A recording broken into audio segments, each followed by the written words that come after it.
Good morning boys.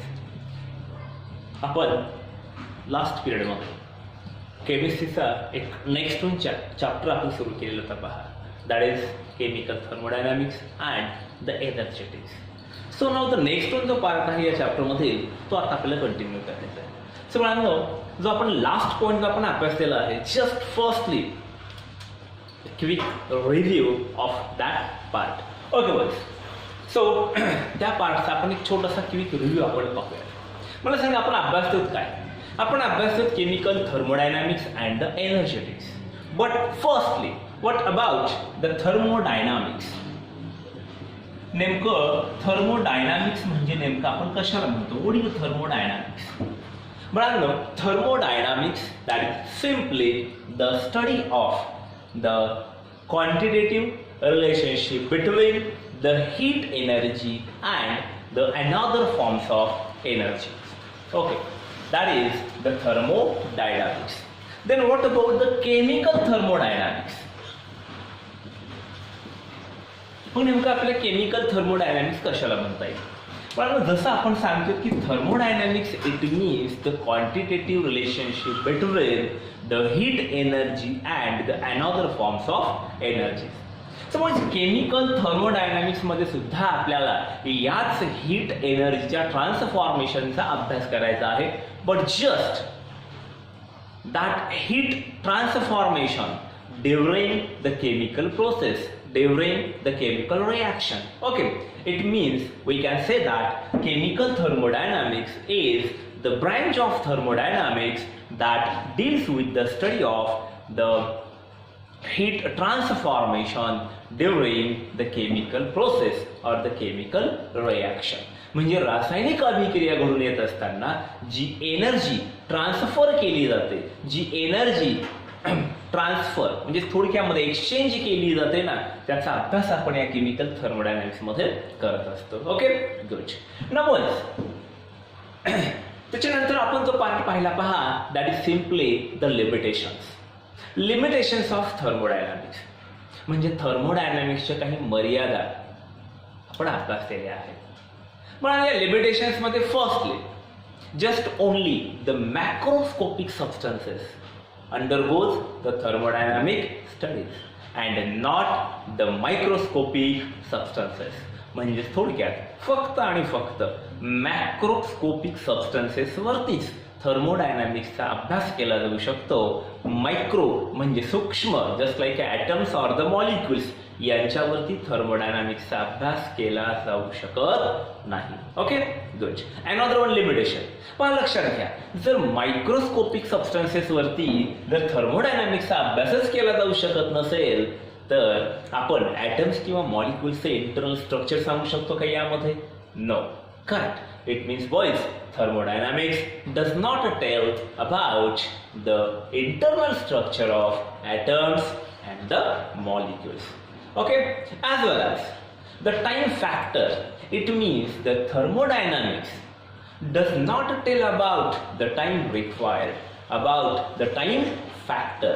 म्हणजे एखाद्या प्रोसेसला, एखाद्या चेंजला किती वेळ लागेल हे सुद्धा यामध्ये सांगितलं जाऊ शकत नाही. त्याचबरोबर एखाद्या प्रोसेसचा जो रेट आहे, हा रेट सुद्धा आपल्याला यामध्ये एक्सप्लेन करता येत नाही थर्मोडायनामिक्स मध्ये.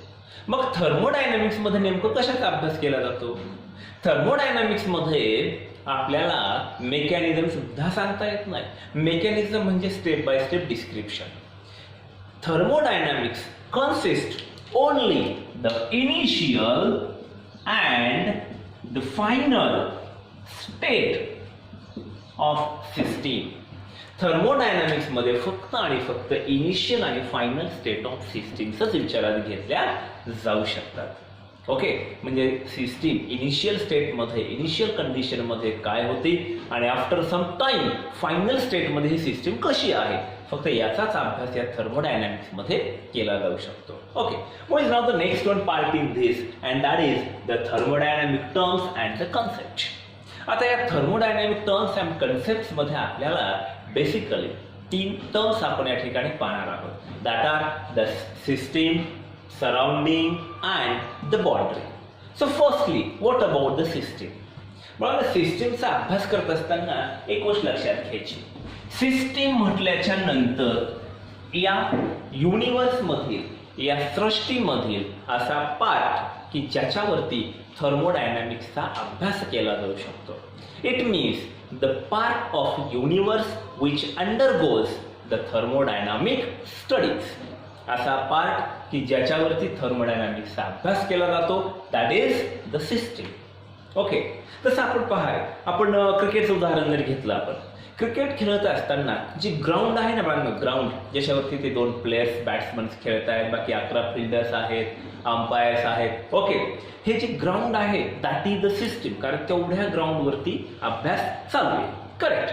आता मग या ग्राउंडच्या व्यतिरिक्त जेवढा पोर्शन आहे ज्या ठिकाणी दर्शक पाहण्यासाठी बसलेले आहेत, किंवा हे स्टेडियम ज्या गावामध्ये आहे ते गाव असेल किंवा तो परिसर असेल पूर्ण, other than that ground, that all is the surrounding. म्हणजे बाळांनो थोडक्यात system that is the specific part of universe which undergoes the thermodynamic study, that is the system. Surrounding, that is the rest part of universe other than the system. System वगळता उर्वरित जेवढाही काही part असेल या universe मधील, that part is the surrounding. Okay, now what about the boundary? Boundary is the real or the imaginary surface which separates system from the surrounding. म्हणजे system आणि सराउंडिंगला separate करणारा जो रिअल असेल किंवा इमॅजिनरी सरफेस असेल, that is the boundary. एक गोष्ट लक्षात घ्या, आपल्याला असंही म्हणता येईल की boundary is the real or the imaginary surface which separates system from surrounding or which connects the system and surrounding is known as the boundary. Okay boys, now the next one part in this, and that is the types of system. Okay, बघा आपण system बद्दल, आपण surrounding बद्दल आणि boundary बद्दल आपण discuss केलं. Correct. System that is a specific part of universe which undergoes the thermodynamic studies.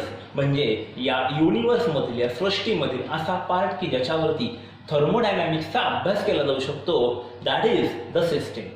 Surrounding, त्या सिस्टीम व्यतिरिक्त म्हणजे the rest part of universe other than the system is known as the surrounding.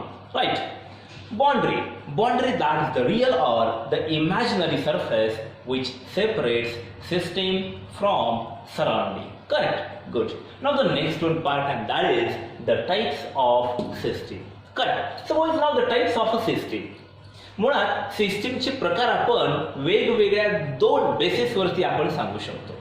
Just like it means system can be classified on the basis of a nature of boundary as well as on the basis of phase.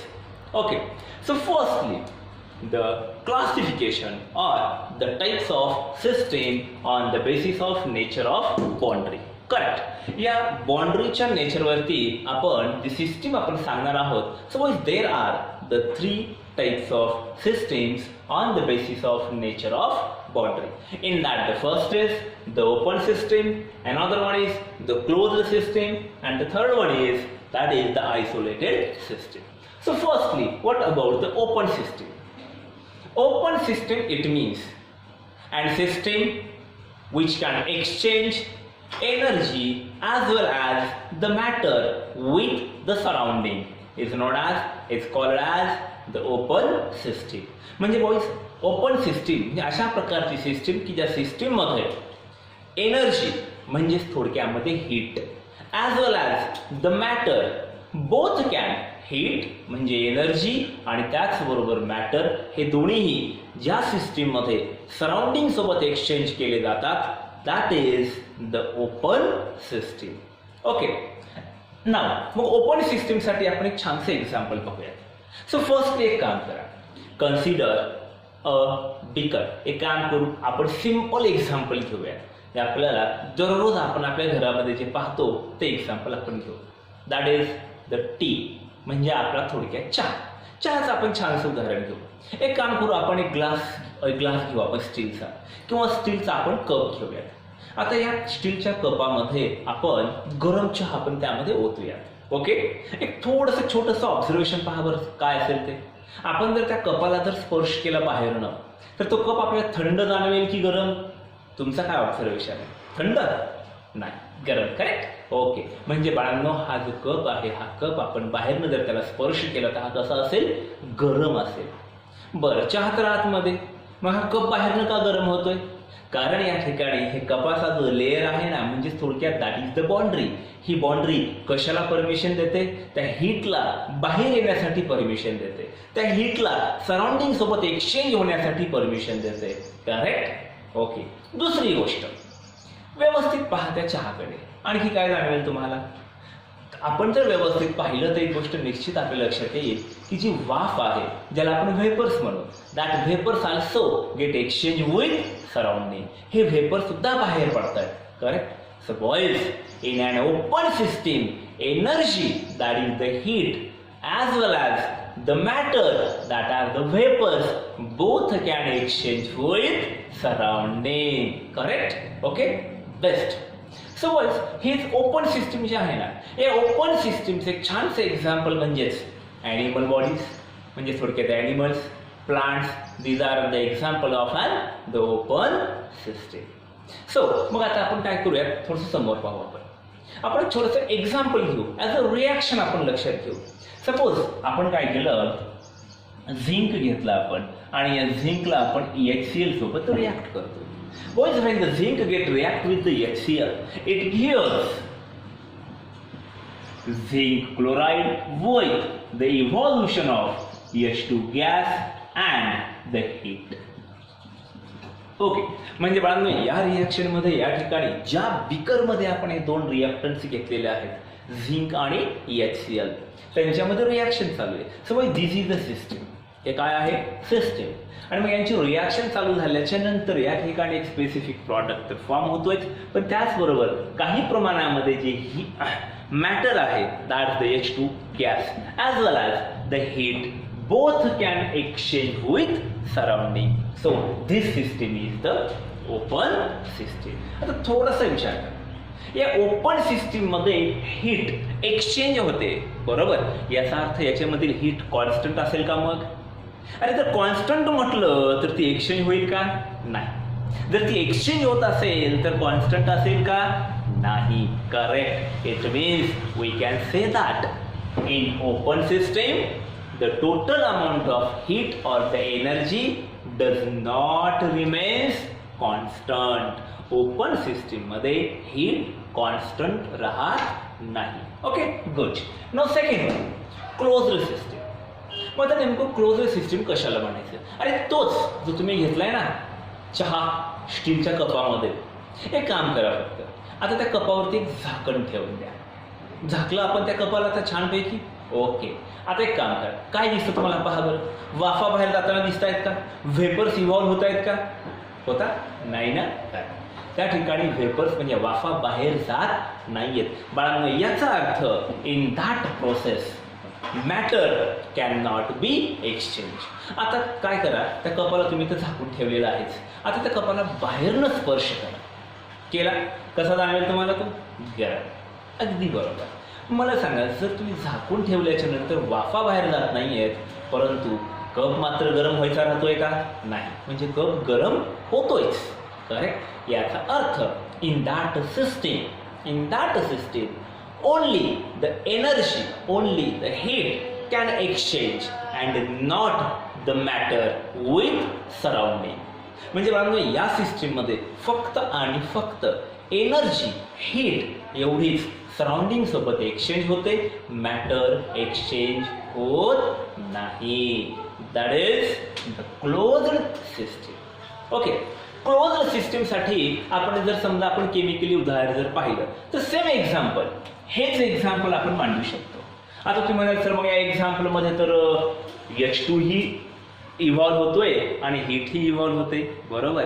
Correct. पण बाळांनो इथं तुम्हाला एकच करायचं आहे, भांडं आपण झाकलेलं आहे, हे झाकलेलं असल्या कारणानं H2 गॅस इव्हॉल्व्ह होईल का? मग नाही होणार. जाईल का वरती? नाही जाणार. फक्त आणि फक्त काय एक्सचेंज होईल? Heat. Okay, so once again, what about the closer system?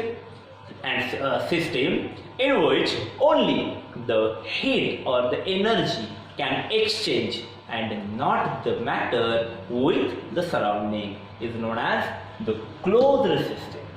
Okay, and its best example that is the universe. म्हणजे ही आपली सृष्टी. ओके, छान. सृष्टी म्हणजे युनिवर्स बरं का, वेगळा अर्थ काढायचा नाही. पहा next one that is the isolated system. एक लक्षात घ्या, आयसो म्हणजे काय? Iso it means the constant. Iso it means the same. आता तुमच्या लक्षात आलं असेल. कॉन्स्टंट म्हणजे तिचा बदल असेल का? काहीही बदल होणार नाही. करेक्ट. म्हणजे बाळांनो, ओपन सिस्टीम मध्ये energy as well as matter both can exchange. Closed system only the energy but not the matter can exchange. But in isolated both quantities are constant. म्हणजे boys and system in which neither energy nor matter can exchange with surrounding.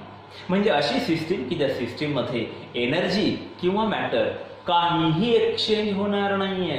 That is the isolated system. Okay, same example. Same तुम्ही चहा घेतला होता ना स्टीलच्या कपामध्ये. आता एक काम करू आपण, तोच स्टीलचा कप जशाला तसा आपण थर्मास फ्लास्कमध्ये ठेवला. कुठे ठेवला? Thermos flask. थर्मास माहिती आहे ना? राईट. या थर्मास फ्लास्कमध्ये आपण ठेवलं, वरून त्याचं झाकण आपण पॅक केलं. आता पहा बरं, त्या थर्मासचा तुम्ही बाहेरनं स्पर्श करा. केला स्पर्श? करा. थंड जाणवेल का गरम? थोडी तरी हीट असेल का त्यामध्ये? नाही. बरं, व्यवस्थित पहा, वाफा तरी बाहेर जात आहेत का? मॅटर एक्सचेंज होतोय का? नाही. याचा अर्थ बाळांनो, त्या थर्मास फ्लास्कमधनं हीट सुद्धा एक्सचेंज होत नाही आणि मॅटरही एक्सचेंज होत नाही. Correct. It means the system in which neither energy nor matter can exchange with surrounding is known as isolated system. Okay, या सिस्टीममध्ये एनर्जी किंवा मॅटर काहीही सराउंडिंग सोबत एक्सचेंज होत नाही. And that is the isolated system. याच्याकडे पाहून आपण सांगू शकतो या रिॲक्शनकडे काय नाही, फक्त हीटचा ॲरो काढून टाका म्हणजे रिॲक्शन तर घडून येते. आता ही रिॲक्शन कशामध्ये घडून आणतोय? आपण एका सील्ड बीकरमध्ये म्हणजे एका थर्मास फ्लास्कमध्ये आपण ही रिॲक्शन घडवून आणतोय. आणि ही रिॲक्शन घडवून आणल्याच्या नंतर झिंक क्लोराईड मिळतोय, हायड्रोजन मिळतोय आणि हीट सुद्धा आहे. परंतु मॅटर किंवा हीट यातलं काहीही सराउंडिंग सोबत एक्सचेंज होत नाही. ओके, आता आपण एक काम करू, या तिन्ही सिस्टीमकडे आपण थोडक्यात व्यवस्थित पाहून घेऊया. कसं? In open system energy as well as matter can exchange. Correct, best. But in closed system only the energy, it means the heat, can exchange and not the matter. But in isolated system neither energy nor matter, ना energy ना matter काहीही surrounding सोबत exchange होत नाही. So boys, या तीन systems पैकी कोणत्या सिस्टीममध्ये, या तीन सिस्टीम्स पैकी कोणत्या सिस्टीममध्ये टोटल अमाऊंट ऑफ एनर्जी म्हणजेच हीट ही कॉन्स्टंट असेल, ही बदललेली नसेल, ती स्थिर असेल. सो हा मला एक क्वेश्चन तुम्हाला कमेंटमध्ये मला पास करायचा आहे. Okay, now next one, the types of system on the basis of phase. बरं, अगोदर आपण फेज म्हणजे काय लक्षात घेऊ. What is the phase? Phase म्हणजे थोडक्यात layer. Okay, now on the basis of a phase there are the two types of systems. How many types of systems? Two types of systems. In that the first is homogeneous आणि another one is the heterogeneous system. मग homogeneous system कशाला म्हणायचं आणि हेटेरोजिनियस system काय आहे? Suppose homo म्हणजे same, समान. Okay, आणि hetero that is the different, विभिन्न. याच्यावरून तुमच्या निश्चित लक्षात आलं असेल. होमोजिनियस सिस्टीम इट मीन्स काय आहे रे? The system which is uniform throughout. पूर्णच्या पूर्ण ती सिस्टीम कशी असेल रे? एक समान सिस्टीम असेल ती. The system which is uniform throughout, which is present in a single phase, single layer. म्हणजे अशी सिस्टीम की जी सिस्टीम एका लेयर मध्ये प्रेझेंट असेल, एका फेज मध्ये प्रेझेंट असेल, याचा अर्थ ती सिस्टीम युनिफॉर्म असेल, समान असेल. That is the homogeneous system. Its best example, the mixture of two miscible substances.